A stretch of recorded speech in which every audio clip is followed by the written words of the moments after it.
नमस्कार, स्वागत है आपका। आप देख रहे हैं द न्यूज और मैं रानी गुप्ता आपके साथ। जिस तरीके से दिल्ली सेवा विधेयक आसानी से पारित करा लिया गया दोनों ही सदनों में और अब राष्ट्रपति से मंजूरी मिलने के बाद ये पूरी तरीके से कानून के रूप में तैयार है। लेकिन इस बीच आम आदमी पार्टी की बौखलाहट देखने को मिली, चाहे फिर वो संजय सिंह हो, राघव चड्ढा हो, सौरभ भारद्वाज हो या फिर खुद अरविंद केजरीवाल हो। इन तमाम नेताओं ने अपनी बौखलाहट जाहिर की और इस विधेयक को असंवैधानिक करार दिया।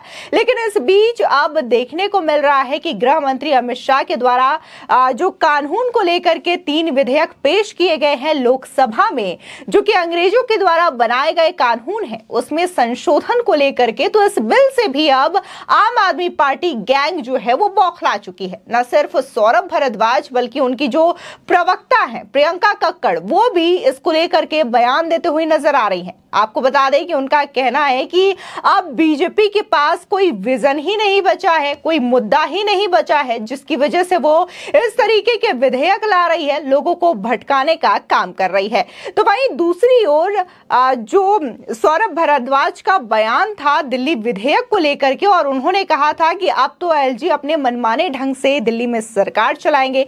तो इसको लेकर के बीजेपी के सांसद रमेश बिधूड़ी ने सौरभ भारद्वाज पर बड़ा तीखा हमला बोला है। उन्होंने कहा है कि ये बढ़िया है, अब जो है एलजी अपने ढंग से सरकार चलाएंगे और यहाँ पर गुंडागर्दी जो करते थे उन लोगों से दिल्ली की जनता को निजात मिलेगा। क्या है ये पूरा मामला, आपको विस्तार से बताते हैं और आखिर क्यों सौरभ भारद्वाज और प्रियंका कक्कड़ जो हैं गृह मंत्री अमित शाह के द्वारा पेश किए गए 3 विधेयक को लेकर के आपत्ति जता रहे हैं। आपको बता दें, दरअसल देखने को मिला था कि 11 अगस्त को लोकसभा में गृह मंत्री अमित शाह ने 3 विधेयक पेश किए थे, जिसमें आईपीसी, सीआरपीसी और एविडेंस एक्ट से जुड़े हुए बिल थे, जिसमें संशोधन की बात थी और इसमें कई सारे संशोधन की बात कही गई है। इसी के साथ ही ये भी कहा गया है कि ये अंग्रेजों के द्वारा बनाए गए कानून है और इसमें न्याय प्रक्रिया में काफी ज्यादा देरी हो जाती है, जिसको लेकर के बहुत सारे जो लोग होते हैं उन्हें शिकायत भी होती है। ऐसे में अब वो समय आ गया है जब हमें अंग्रेजों की एक एक गुलामी की निशानियों को मिटाना होगा और ऐसे में अब उनके द्वारा जो न्यायिक प्रक्रिया होती थी उस पर भी बदलाव लाना होगा, जिसको लेकर के गृह मंत्री अमित शाह ने यह विधेयक लोकसभा में पेश किया था। और हालांकि ये अभी कमेटी के पास जा चुकी है, इसको लेकर के सुझाव और आगे जो भी बदलाव होंगे उसको लेकर के। लेकिन इस बीच दिल्ली के मंत्री सौरभ भारद्वाज ने यह कहा कि बीजेपी के पास कोई विजन नहीं है।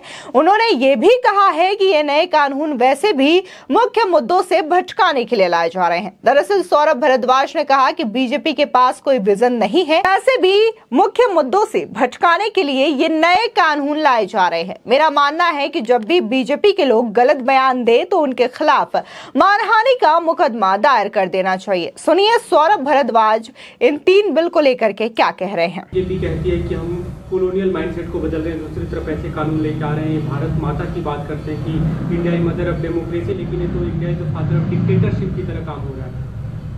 देखिए, मोटे तौर पे भारतीय जनता पार्टी के पास कोई विजन नहीं है। कोई भी एक समय था जब कहते थे कि हम मिनिमम गवर्नमेंट मैक्सिमम गवर्नेंस लाएंगे, हम सारे कानूनों को ख़त्म करेंगे, कानून कम से कम करेंगे। और इस सत्र में ही इन्होंने इतने सारे नए कानून बना दिए। इसका मतलब ये बात सही हो गई कि कानूनों की ज़रूरत तो देश के अंदर होती है, इसीलिए अब आप नए नए कानून बना रहे हैं, नई नई चीज़ों पर बना रहे हैं। इसका मतलब तब जो आपने कहा वो देश को गुमराह किया। इस वक्त भी कोई विजन नहीं है। किसी भी तरीके से इन मुद्दों को भटकाने के लिए ये नई नई चीज़ें लाई जाती हैं। एक दूसरा कल बयान दिया स्मृति ईरानी को लेकर, उन्होंने कहा कि स्मृति ईरानी की स्मृति ठीक नहीं रही। उन्होंने आरोप लगाया था कि छत्तीसगढ़ गवर्नमेंट अडानी को जमीन दे रही है, लेकिन राहुल गांधी इसके खिलाफ रहे हैं। स्मृति ईरानी को राहुल फोबिया हो गया।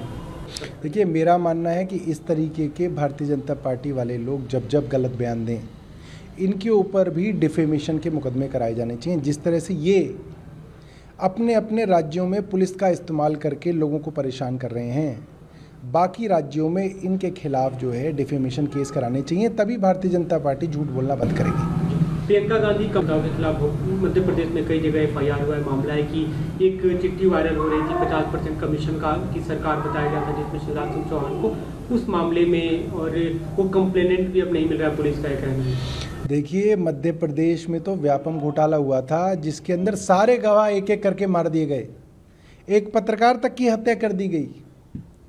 तो मध्य प्रदेश का तो इतिहास है। और भारतीय जनता पार्टी आजकल एक नया प्रयोग कर रही है।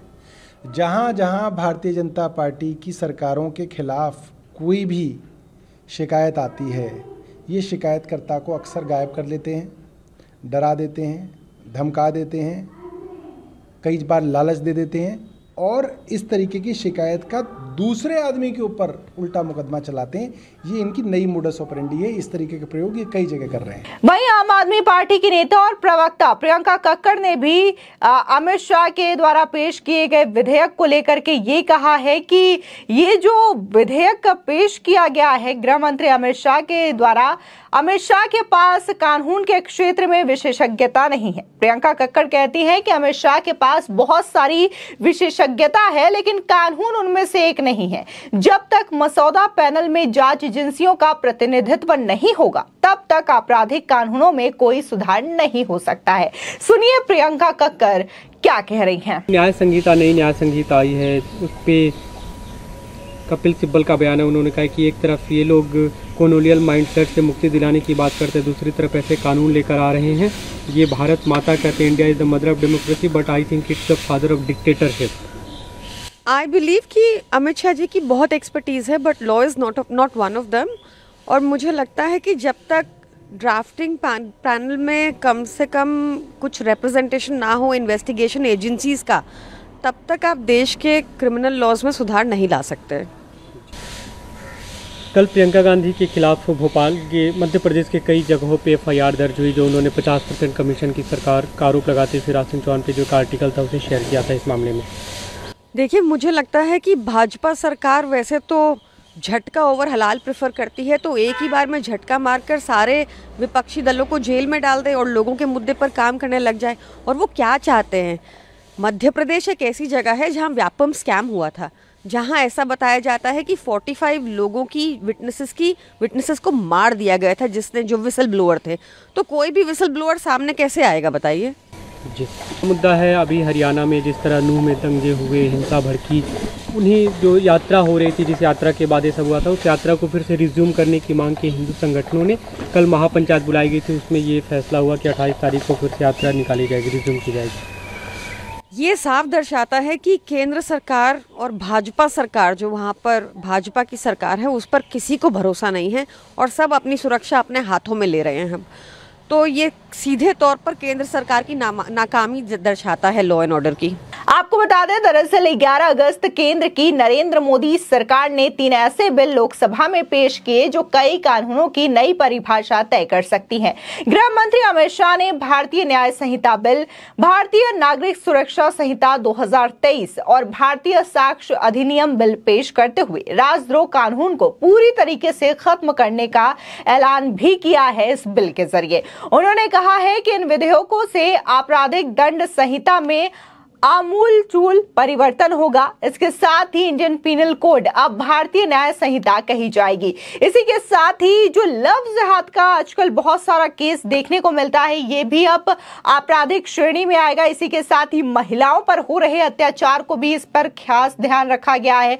फर्जी जो न्यूज फैलाए जाते हैं उसको लेकर के भी ध्यान दिया गया है और साथ ही मॉब लिंचिंग की घटनाओं को लेकर के भी सख्त कानून बनाए गए हैं। इसी के साथ ही कई सारी धाराओं में चेंजेस भी किए गए हैं, फिर चाहे वो धारा 302 हो, 420 हो, धारा 144 हो, इन तमाम धाराओं पर चेंजेस भी किए गए हैं। और यही जो चेंजेस है, यही जो संशोधन का विधेयक पेश किया गया है गृह मंत्री अमित शाह के द्वारा, यही है आम आदमी पार्टी की बौखलाहट का जो मामला है। वहीं अगर हम दूसरे खबर की ओर रुख करें तो दिल्ली अध्यादेश विधेयक लागू होने के बाद भी बीजेपी और आम आदमी पार्टी के बीच सियासी तकरार बरकरार है।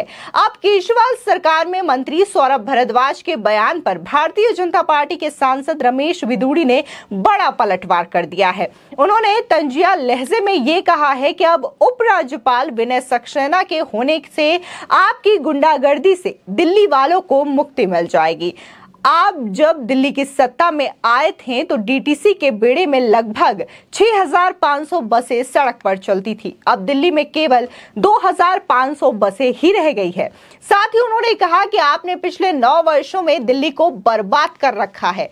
दिल्ली राष्ट्रीय राजधानी है, पूर्ण राज्य नहीं। यहाँ राजदूत आते हैं और यहाँ दूतावास भी है। यहाँ सभी राज्यों के सदन हैं। ये भारत का दर्पण है। सुनिए रमेश विदुड़ी किस तरीके से सौरभ भारद्वाज के आरोपों का पलटवार कर रहे हैं। सौरभ भारद्वाज जी, अब दिल्ली की लूट बच जाएगी। अब लेफ्टिनेंट गवर्नर साहब किसी भी सूरत में असंवैधानिक तरीके से शराब माफियाओं का कमीशन 5% से 12% नहीं होगा। अब दिल्ली जल बोर्ड में जो घोटाला आप लोगों ने किया है, दिल्ली जल बोर्ड लाखों हजार करोड़ घोटाले में चल रहा है। बिजली बोर्ड के अंदर 26,000 करोड़ का घाटा है, जो देनदारी है वो कहाँ से दोगे आप। अब लेफ्टिनेंट गवर्नर साहब के होने से जो इनकी गुंडागर्दी थी उससे निजात मिलेगी।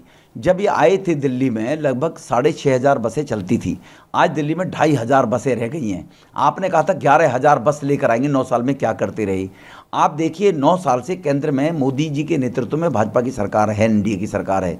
एक भी घोटाला, एक भी कहीं बजट से लेकर और डेवलपमेंट का काम नेगेटिव में और माइनस में नहीं गया है। आपने दिल्ली को बर्बाद कर दिया पिछले 9 साल के अंदर। आप एक भी अपनी 4 उपलब्धि बताएं कि हमने 500 स्कूल खोलने के लिए बात कही थी, तो हमने देखो 50 स्कूल खोल दिए। उनके कहीं शो करें बिल्डिंग, कहीं मैप में, कहीं नक्शे में कि 50 नए स्कूल दिल्ली में खुले। आपने 20 कॉलेज खोलने की कही थी, कहीं 2 कॉलेज तो दिखाएं दिल्ली में खुले। तो अब दिल्ली, क्योंकि दिल्ली नेशनल कैपिटल है, पूर्ण राज्य दिल्ली नहीं है। दिल्ली में राजदूत भी आते हैं और दूतावास भी हैं सभी देशों के। दिल्ली में सभी राज्यों के हाउसेस भी हैं। दिल्ली भारत का दर्पण है। तो कहीं भारत बदनाम ना हो कि बाहर के लोग बैड इंप्रेशन लेकर जाएं। और दिल्ली के इस कानून में प्रोविजन है, ये कोई अनकॉन्स्टिट्यूशनल नहीं है। ये 239 AA में क्लियर ही है कि दिल्ली एनसीटी है। जब भी अनारकी टाइप के लोग दिल्ली में कोई बदलाव करना चाहेगा, अनारकी टाइप के लोग गलत करेंगे, तो केंद्र सरकार को पूर्ण अधिकार है कि उसमें अमेंडमेंट कर सकती है। वो कॉन्स्टिट्यूशनल हुआ है और इनके हाथ से दिल्ली बचेगी, अब दिल्ली वाले जानते हैं। आपको बता दें इस दौरान उन्होंने ये तक कहा कि दिल्ली सेवा अधिनियम असंवैधानिक बिल्कुल भी नहीं है। इससे आगे उन्होंने कहा कि अब दिल्ली की लूट बच जाएगी। अब आप शराब घोटाले के तहत कमीशन नहीं ले सकते। दिल्ली जल बोर्ड में हजारों करोड़ों का घोटाला और दिल्ली बिजली बोर्ड के अंदर 26,000 करोड़ की देनदारी आप कहां से दोगे। आपने दिल्ली वालों से कई वादे किए थे, कोई 4 काम बता दीजिए जो कि आपने दिल्ली वालों के लिए किए हों। आपको बता दें दरअसल दिल्ली सरकार में मंत्री सौरभ भारद्वाज ने रविवार को कहा था कि कई बार ऐसा हुआ है कि देश की सरकार ने संविधान की मूल भावना के खिलाफ कानून पारित किया और सुप्रीम कोर्ट ने उसे पलट दिया। मेरा मानना है कि यह कानून यानी कि दिल्ली सेवा अधिनियम संविधान की मूल भावना के खिलाफ है। संविधान कहता है कि सरकार जनता द्वारा चुने हुए प्रतिनिधियों के माध्यम से चलेगी। ऐसे में नियुक्त उपराज्यपाल सरकार नहीं चला सकती, यह मुमकिन नहीं है। जब यह मामला कोर्ट में आएगा तो सुप्रीम कोर्ट इस कानून को पलट देगी और संविधान लागू कर देगी।